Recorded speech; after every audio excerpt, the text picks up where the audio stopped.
always suitable to planes in motion. Remember, there's no eating or drinking except for water while on board.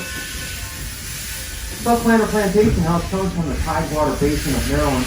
Built there in the 1830s by the Carroll family, that house once stood at the head of a 700-acre tobacco plantation. Oldest American building in the village is the Red House. Coming up, the Plimpton family home built in 1642 in West Sudbury, Massachusetts. Nice construction for so early in our history. Mr. and Mrs. Plimpton and their 7 children live in that house. People were looking at it in the shack. The windmill comes from Cape Cod. It was built there in the mid-1660s and used to grind corn. And the farmhouse at the end of the lane, built in 1754 in West Andover, Connecticut. Stop back, the ladies of the house, the gent that might be working there today, they love to tell you about the chores they have to do there all the time and what they're growing in that raised garden behind the house.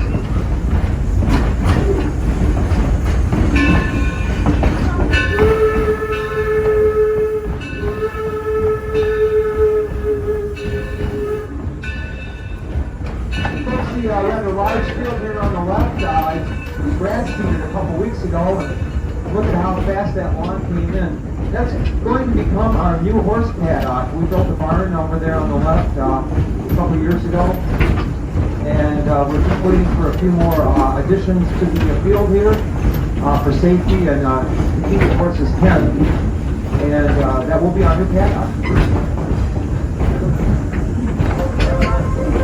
The locomotive pulling our train today, the Torch Lake, built in 1873 for the copper mining industry in the Upper Peninsula of Michigan. Torch Lake is one of 3 coal-fired, steam-powered locomotives that operate the trains here on our railroad. It also has the distinction of being the oldest continuously operating steam locomotive in the country.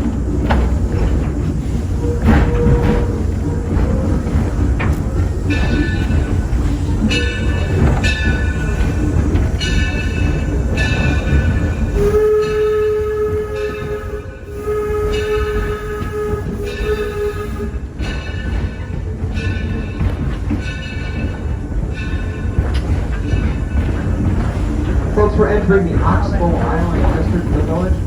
Part of a wetlands project that stretches from Northville, Michigan all the way down to the mouth of the Rouge River. They've been busy shoring up the banks, cleaning up the water itself, removing all kinds of logs and branches. The part of the project that on our property here involves restoring the waters of the river into the natural riverbed that runs through here. Bringing the water back to the woods, brought all kinds of plant and animal life back with it. So much hadn't been seen here for decades. The woods is home to a small herd of white-tailed deer, another large flock of wild turkeys, everything else in between, rabbits, squirrels, skunks. Occasionally we spot coyotes back here.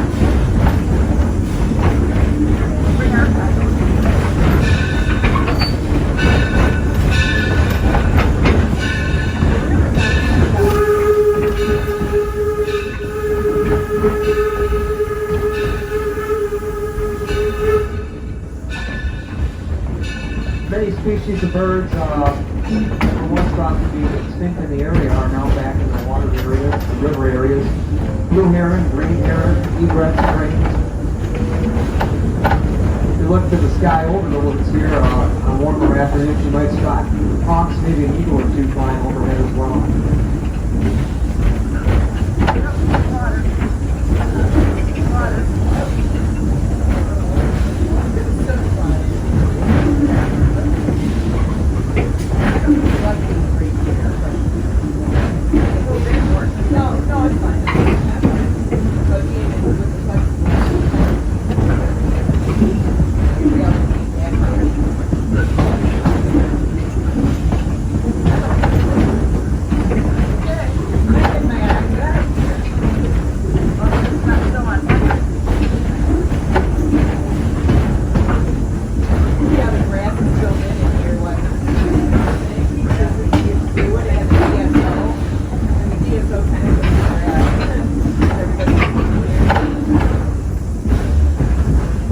Here on the left, a multi-purpose field used for various activities throughout our program year here.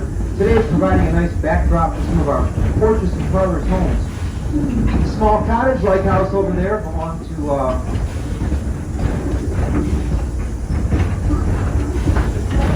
Robert Frost when he was the poet in residence at the University of Michigan.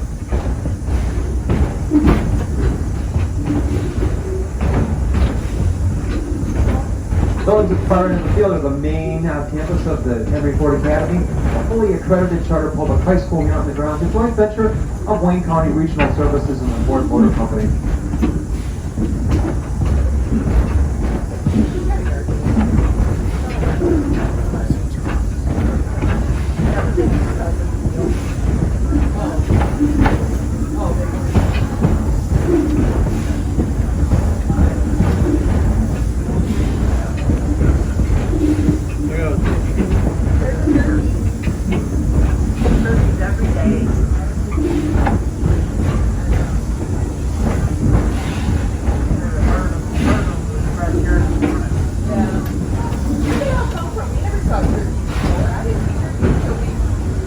Body of water to the left is the Swanee Lagoon, a natural catch basin for floodwater and rainwater runoff here.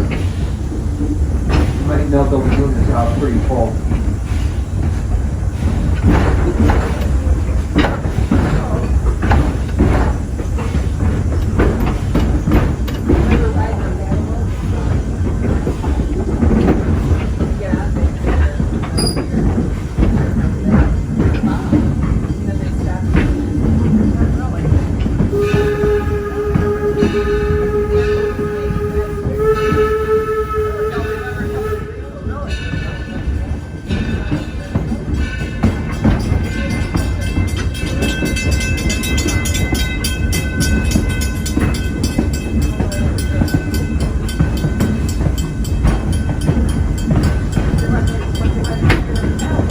If you look at the trees on the left, you can see the steeple of the Martin Mary Chapel, a non-denominational church site of many weddings here, spring, summer, fall, and village. The chapel was named for Henry Ford's mother and mother-in-law, Mary Ford and Martha Bryan. Just across the road from the chapel, the Taste of History restaurant. Once again, folks, if you're looking for a sit-down area for lunch today, that's your only choice. They've got a full menu service. They'll be open until 5 p.m. this afternoon. Beverages and snacks as well.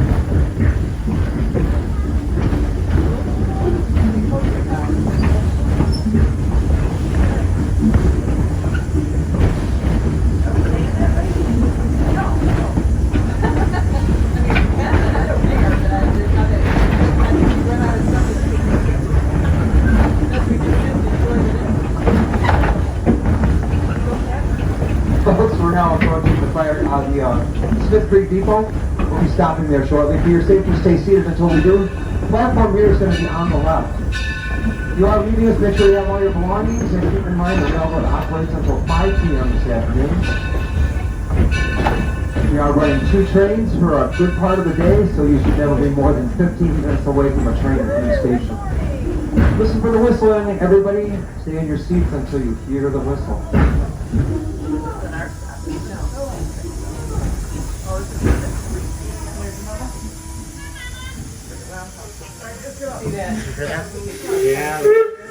Now safe to leave the train.